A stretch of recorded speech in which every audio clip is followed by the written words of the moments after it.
Hello and welcome to the Tracy Sandler Show, brought to you by FIVO. I am your host, Tracy Sandler, and I am so excited. I'm always so excited when my friends who work in the industry get to come on the show, or just my friends, but my friends who work in the industry really don't often come on the show. So my friends who work on the industry get to come on the show, and we have the amazing, talented, beautiful, smart, and all around, we're really big on intros here.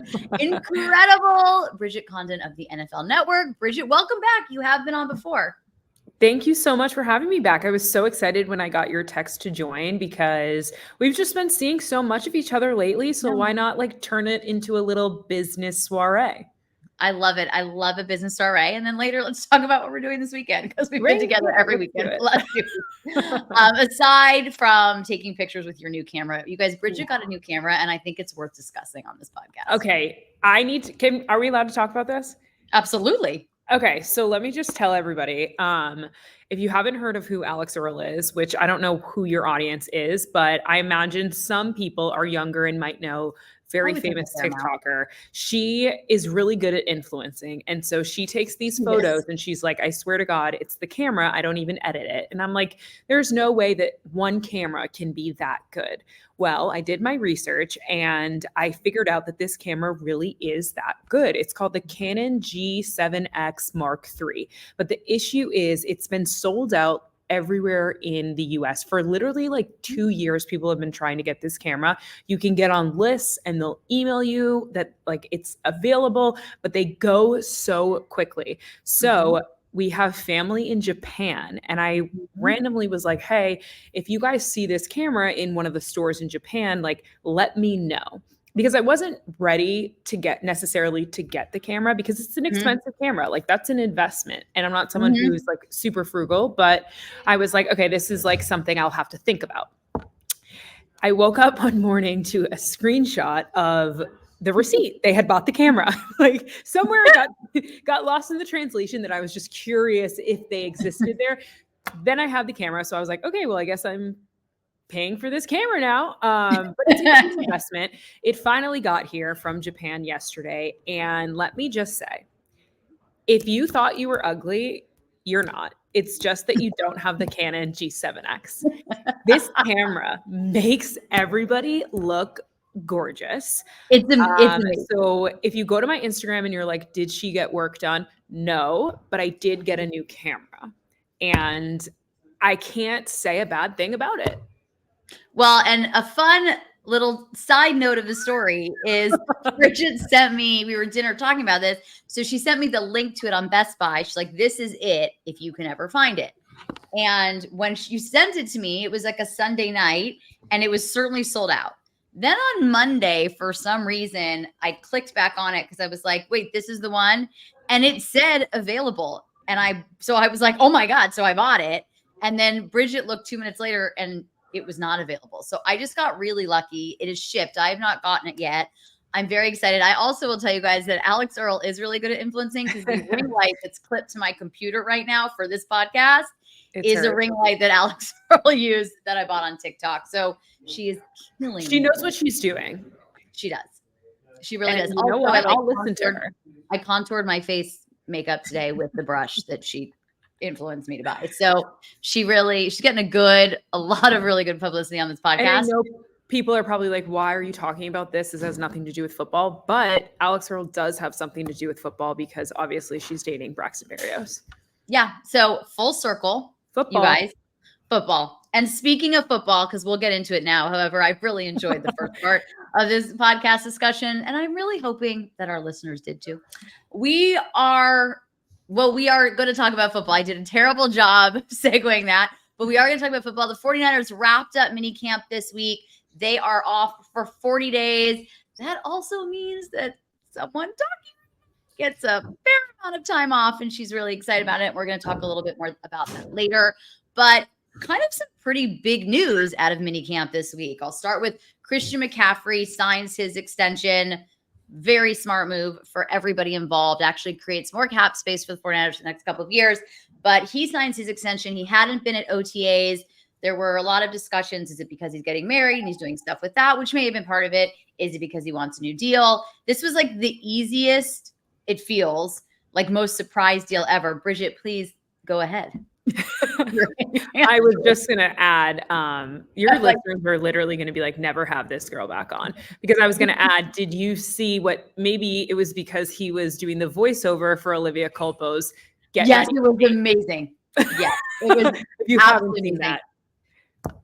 But yes, maybe that's why. I think it might have been the contract. Maybe he had to do a couple takes getting the voiceover correctly. But it was very funny. Olivia Culpo, his fiance, did a Get Ready With Me TikTok, and he does the voiceover, and it's actually pretty amazing and really funny. And I hear him in my head when I'm doing my makeup, being like, I'm pounding the egg on my face. The egg, like I can hear him. I'm gonna have to tell him that when we get back, that every time I do my makeup now, that's like all I hear, like egg on my face. So Christian McCaffrey is now a TikTok voiceover star and a star running back with an extended contract. So that's super exciting. Trent Williams was not there day one. His daughter was graduating. He was there day two. Everyone else was present and accounted for, except for one Brandon Ayuk. And you guys, we've talked a lot about minicamp, a lot about OTAs on this podcast, and we've talked about position group battles and all of the things.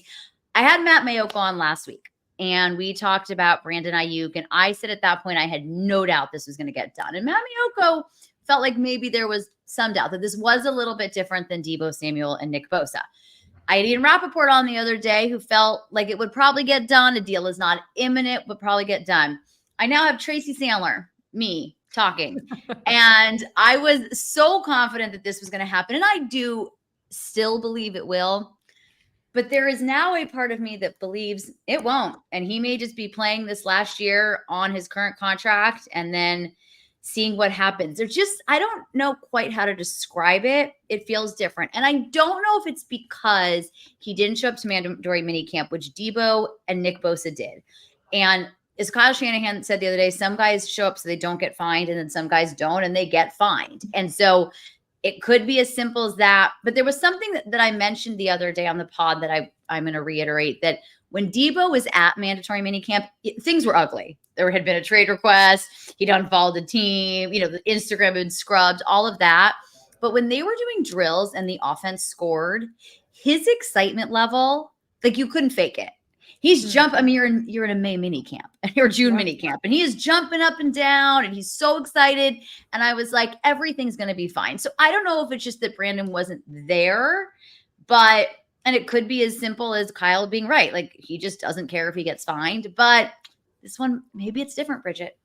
Yeah, interesting. We talked a lot about this on the Insiders this week as well. And, I know you've talked a lot about this on your show, but, he's set to make about $14 million guaranteed, which when you look at the market right now for wide receivers, we just saw how it's being reset. Justin Jefferson earlier this week, and the numbers that these guys are getting. But it's hard when you look at the 49ers. You're not just talking about Deebo, but you're also talking about Christian. You're talking about George Kittle. They just have so many weapons on offense, which is amazing when you get late into the season and you can confuse these defenses. But it's tricky figuring out, how do you pay these guys? How do you pay players who maybe on another team would be a number one, who necessarily isn't on a 49ers team? And, Kyle Shanahan, as you alluded to, was asked about, why is this different when we talk about Nick Bosa, Deebo Samuel, George Kittle, who have gone through contract negotiations. They all were at minicamp. And he kind of said, whether a player comes or doesn't come doesn't necessarily impact him. He understands this is a business. And in 2 weeks or in 2 months, we could be forgetting this conversation even existed, because it's a wash, right? They get the deal done and everyone's fine. He did post on his Instagram story yesterday that he was working out, running sprints, catching a ball, with the caption OTA day 5. So I don't think there's a question of, is he taking this seriously? A lot of guys work out on their own with trainers, and, it's just as beneficial than being at a OTA or a mini camp. But we're entering a really interesting realm in this 49ers team, because again, whenever you describe the 49ers or anybody describes them, you talk about the amount of weapons that they have and this insane offense that Kyle Shanahan has put together. But now, our research team helped me with some of this info. Brandon Ayuk, Charvarius Ward, Diamador Lenore, Dre Greenlaw, Talanoa Hufanga, all will be free agents after this season. Plus, you look at Brock Purdy, who most likely will be looking for a new deal, and Deebo, who has no guaranteed money left after this season, there's a lot of moving parts. And so to your point, yeah, maybe they get a deal done with Brandon, but it could be a situation where do they allow him to play, for this last season, kind of prove himself, even though he already has, of course, and do they put a franchise tag on him? Like there's a lot of options that maybe we hadn't been talking about a couple weeks ago because we just all assumed, of course, this was going to get done.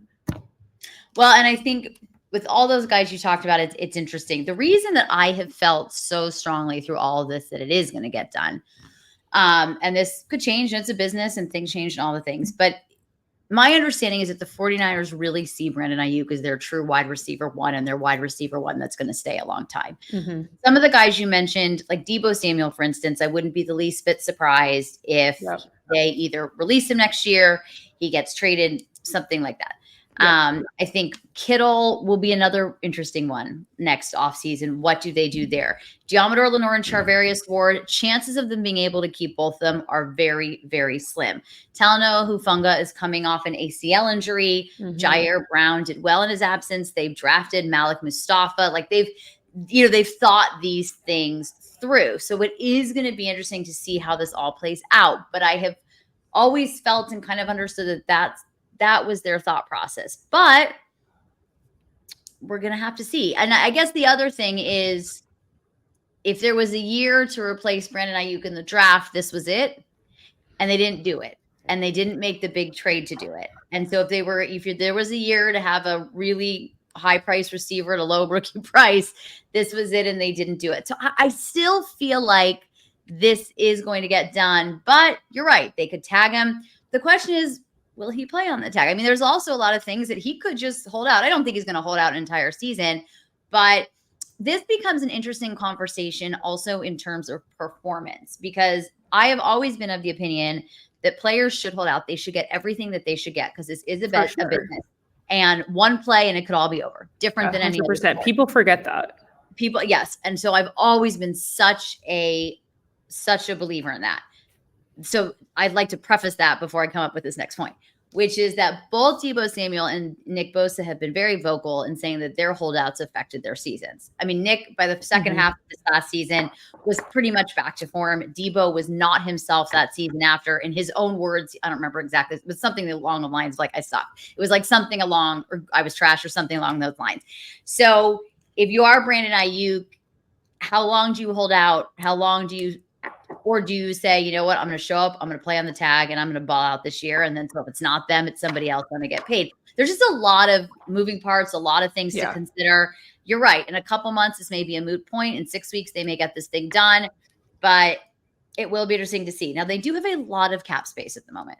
They have restructured, let go, renegotiated, and got themselves, I believe, over $30 million in cap space right now. But you also brought up Brock Purdy, who is going to get paid next year. He is going to get a huge contract. They've all been really vocal about that. Jed York said it to us at the owners' meetings. He told us, we had our Bay Area media scrum with him, and he said the market's been reset and Brock's going to get it. Like, there's no question about that. So there are a lot of decisions to be made, but this team this year is not as good without Brandon Ayuk and is not as good without Deebo Samuel. So they're going to have to figure something out. And it's also kind of a domino effect. We've seen this with quarterbacks and we're starting to see it with wide receivers, right? Like once Justin Jefferson now got his deal, CeeDee Lamb still needs his deal. Didn't go to minicamp. It was Waddle who recently got his deal a couple weeks ago. So it's like once one goes, they'll all go. So it might be a situation where are they waiting to see, like, does his agent want that deal to get done first so that he can try and get more money than that? And, it's one of those things where this is the time where they can take a minute. He already missed minicamp. There's nothing, as you mentioned, 40 days. There's nothing happening between now and training camp. And so there's time to wait. If you already missed minicamp, there's nothing else holding you back, right?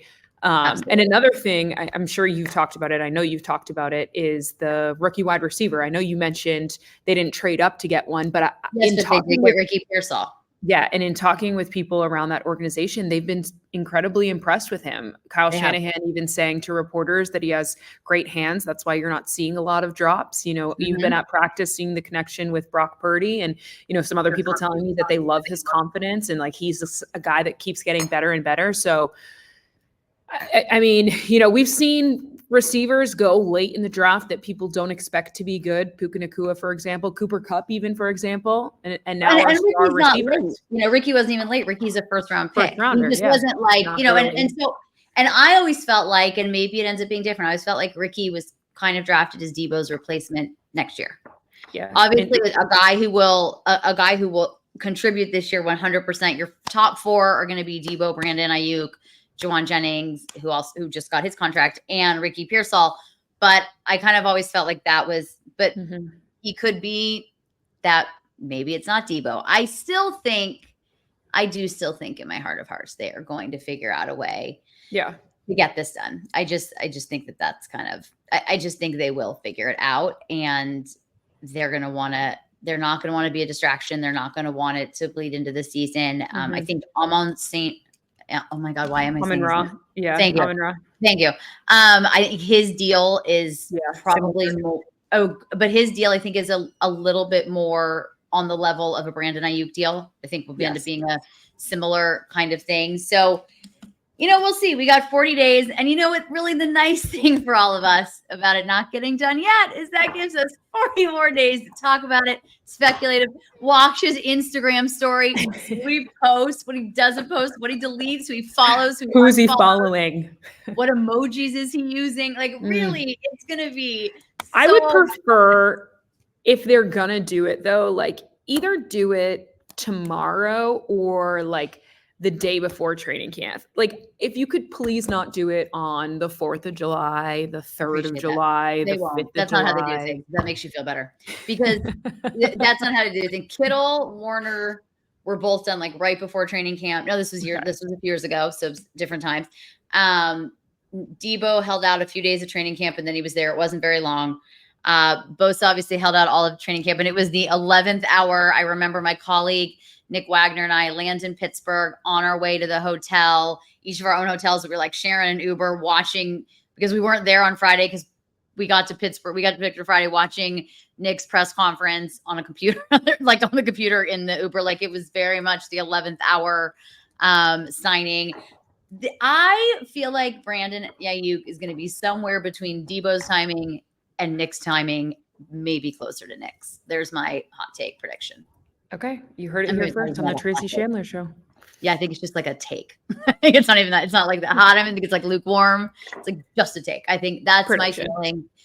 I don't think it'll be right away, but we will get 40 days of all of the fun social media stuff, which will at least give people something to talk about, because there is going to be a nice break. I want to go back to Charvarius Ward and Deommodore Lenoir really quick, though, because it was interesting. Kyle Shanahan was asked this week about the two of them, and he said, we want all our free agents to stay, which I don't think is true, but we want all our potential free agents to stay. But Deommodore Lenoir and Charvarius Ward, not that he's lying, he is always very honest with us, but he said those two are guys that are very much on our radar, and those are guys I think that they would love to try to be able to extend sooner rather than later. I think the chances of them being able to extend both of them are going to be slim, especially if both of them have seasons. If they don't get it done early, which I don't know that they can, because I also feel like both of them are going to bet on themselves, and I get that. But if both of them have seasons like they've had, like, it's going to be very tough to keep both of them. Yeah. Charvarius Ward said he would like to stay, but he knows it's a business, and I think that's just kind of the reality of it. Always, it is a business. And so, Tracy, I'll turn things around on your show, because I'd rather hear your answer. Is this the year they must win the Super Bowl? Absolutely. Okay. Absolutely. They can, and they don't because of the contracts, because of what? Because of all this, I think because of the contracts, because of all this, they have this nucleus of guys together. And I'll go back to something Kyle Juszczyk said last training camp when he was asked this question.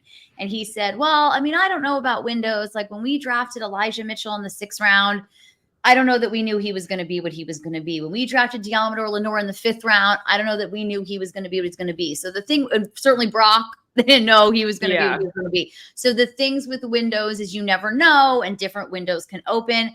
But with this group, and there's a piece that we have not talked about that I think is the nucleus that holds all of this together, and that is Trent Williams. And how much longer can Trent Williams play? How much longer can he play at the level he's been playing at? I mean, I think that's the thing. People talk about the O-line, and I'm like, there's only one issue on the O-line that's really of concern, and that's if Trent Williams gets hurt. The rest of it, they've figured it out. And so the 49ers don't have the O-line hate for their O-line that like the public likes to say. At the end of the day, they figured it out. They got it done. I think I talked about this with Ian the other day. Like Chris Jones is Chris Jones. And so like he does what he's going to do in a Super Bowl. And that's why he's Chris Jones. It's not because the 49ers had a terrible O-line. Okay. So maybe I just think that's something to keep in mind. I'm not saying that things couldn't have been better and that people couldn't have played better in that Super Bowl, but like Chris Jones is Chris Jones. But I think the big thing, the nucleus that holds all this together in a lot of ways, especially for the season, is Trent Williams and how much longer can he play and play at this level. So to me, that's kind of one of the biggest things. But then, yes, how much longer is Kyle Juszczyk going to play? George Kittle is turning 30, and which is really young in real life, but in football years is not. And he's been playing a long time, and he plays very physical. His contract's coming up, and there's a lot of things. There are a lot of things here to keep in mind. So yes, I think this is the season, and because let's assume there are no trades. How long are you going to have Deebo Samuel, Christian McCaffrey, and Brandon Ayuk on the same football team? Right.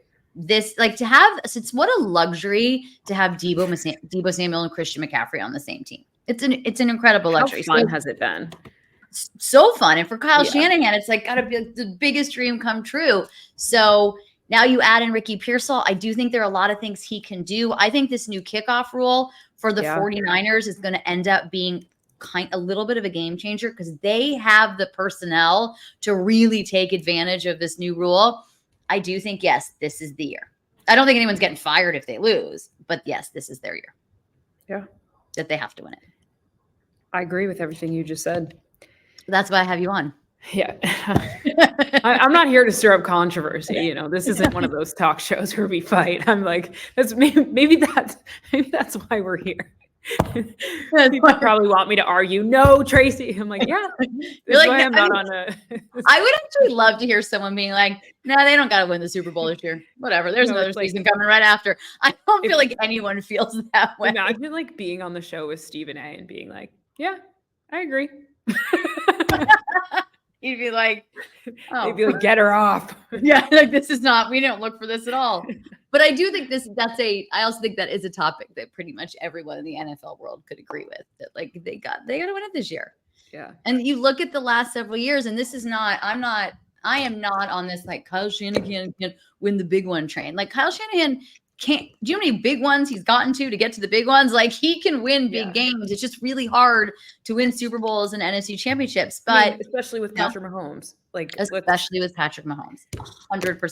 That would be helpful too for them if someone else could beat the Chiefs before the 49ers. What would you like about if it was against the Ravens? Oh, it would be a great Super Bowl. That's what everyone thought it would be this year. That's what I thought it was going to be this year, but then I forgot about Patrick Mahomes. I think that would be a great Super Bowl. I think the Bengals could potentially be a great Super Bowl. Joe Burrow's healthy again. Yeah, I mean, I think there's a lot of potential there. How about Jim Harbaugh's Chargers, Tracy? Okay, first of all, you said the magic words, and I love him so very much, as everybody knows. And that's why my voice goes into like a totally different thing when I talk about my man Jim Harbaugh. And though I think my man Jim Harbaugh will turn the Chargers around and they will go to the playoffs this year, I don't think they're going to go to the Super Bowl this year. Okay. Well, and as a new lifelong Chargers fan, breaks my heart. Just like as a new lifelong Vikings fan, breaks my heart that they too are probably not going to go to the Super Bowl this year. However, we talked about these AFC teams. The Niners are going to have some competition. I still think they're the best team. The Eagles got better. The Lions got better. Minnesota is a good team. I mean, there are going to be people to look out for. I think the Lions actually got a lot better. The Packers. I mean, it's not going to be an easy road to New Orleans for San Francisco. So we'll see. I mean, we have months until they actually play football and months until we get to the playoffs, but it's not going to be an easy road by any means. And it wasn't an easy road for them last year. Now, I think they went out and made changes. They made personnel changes in the areas that made the roads difficult. They changed their defensive coordinator. They have Brandon Staley there now too, but I don't know. We'll see. But to answer your previous question, yes, they got to win the Super Bowl this year. This is their year to win it. Or they'll come back and play the year after that, but I don't think they'll win that year. Or they'll find a way to sign every single person back to the roster, and then they will really have to win it. They will really. It is funny. Jed York mentioned this to us at owners meetings, and it's so true. Like he says, when his uncle, owned the team and ran the team, and Eddie DeBartolo, like it was a different time. You could have everybody. There's no cap. Like who wants to play here? I'll pay you. Okay, great. Like it's like baseball. It was just different. Have one season or like 1/4 of the season where there's no cap. You just have like these all-star teams. That would be amazing. It could be called the no cap season, and it would have to be an emoji form, like in text. I love this.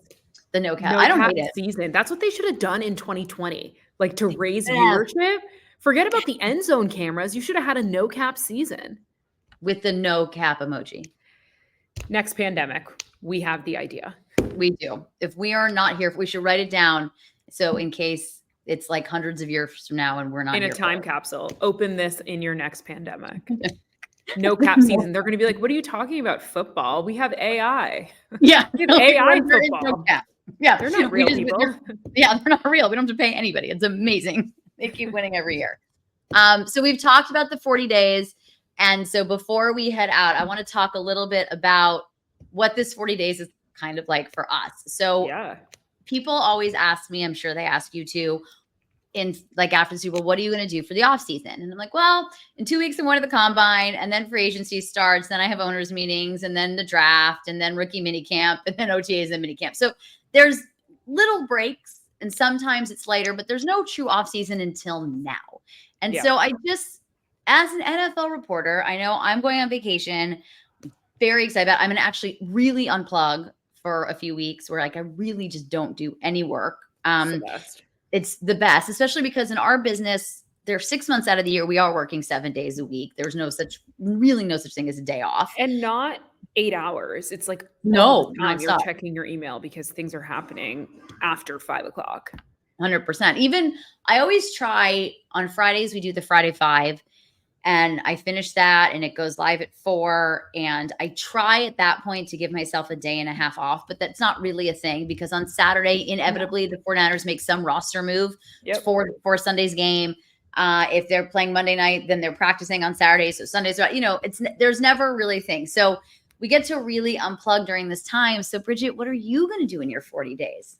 So I am in the studio actually next week because there are still some mini camps next week. You're lucky that the Niners were this week, but I think there's 22 teams actually. There are a lot, including Tuesday, the Chargers and Jim, including the Chargers and the Rams. So I'll be doing that stuff next week, and then for the 4th of July, my husband and I are going back to visit his family on the East Coast, which is great. I love going to the beach on the East Coast for the 4th of July, seeing some fireworks, going around the boardwalk, just doing all those kind of things. But it's the perfect time. So my 1-year wedding anniversary is coming up in July. That's what a lot of people do. Get married during these 40 days, go on your honeymoon, because it's, like you said, the only time where you can actually unplug. But I will say, so 2 years ago, actually, I got engaged on the 4th of July. And when I posted about it, it was like a couple days later. And obviously nothing was going on. And so I was getting all this attention, like soaking it up as one should when they get engaged. And then a couple hours later, a massive trade happened. Why am I blanking on who it was right now? It was a massive trade. Oh my God, what happened? It was like a massive trade. You're right. I can't remember. Hold on. I feel like, was it a wide receiver? No, sorry. Baker Mayfield. Went to the Panthers. Yes. Right? Wasn't that like July 7th or something? Now I need to make sure that it was him. Okay. But I'm pretty sure it was. Also, and I was like, okay. Baker Mayfield, you're welcome for us calling that move massive. Okay, yeah. The Browns and Panthers agreed to a trade that sends Mayfield to Carolina. Oh, yes, because they were signing, because they signed Deshaun Watson and Baker Mayfield was not happy about it. The whole thing. I mean, doesn't matter about the facts. All that matters is like my thunder was taken away. So that is actually all that matters in any of this. And you know what? I think Baker Mayfield owes you an apology. I don't want to make a I think big he deal does about it. too. Should I tag him in the tweet about this podcast? Literally, Mayfield. I just am just so curious what your listeners are going to say about this one. I think they're going to love it though. Listen, they know me. They're used to me talking about Michigan. They're talking about the Dodgers. They talk about all kinds of things. Like, they know me. My listeners are here for a reason. Okay, they love it. Right. The listeners, the viewers on YouTube. It's going to be fun. They're real ones. They are real ones. They are real ones. And real ones, I'm going to London in the south of France. I'm going to be in the south of France over 4th of July. Bougie. Like, south of France? I've never been to the south of France. Jealous. I'm so excited. I can't tell you. Well, I can tell you. I'm so excited. And so that is what I am doing. So there you go. But that's so fun. We'll see what happens in the next 40 days. They'll go by fast. It always does. How will you feel if you're on the south of France, lounging by the pool with an Aperol spritz in your hand, if that's your vibe, and the BA deal gets done? You're like, really? Really? Are you going to go live from the pool in the south of France? I'll go live from the pool. Bonjour. Like, bonjour. I don't know how to say Brandon Ayuk in French, but bonjour, Brandon Ayuk. And I'm toasting you with an Aperol spritz. Oui, oui, Brandon. Oui, oui. Oui, oui.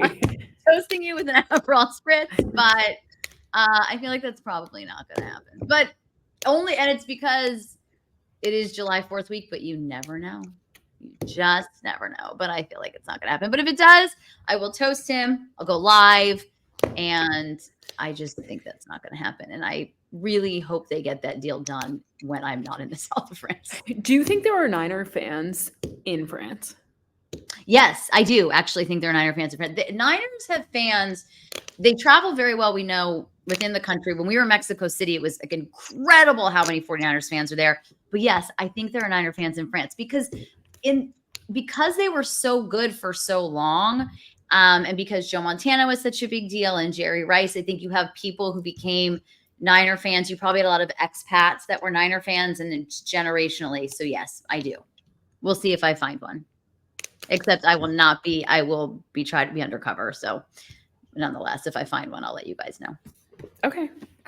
I actually think there's a Twitter account called 49ers France now that I'm thinking about it. And really? I think they follow me. I think so. Okay, so maybe if the deal does get done, you can just like go to your local bar and have some Niner fans on the pod, some French Niner fans, and their reaction to the deal. That sounds like a great idea.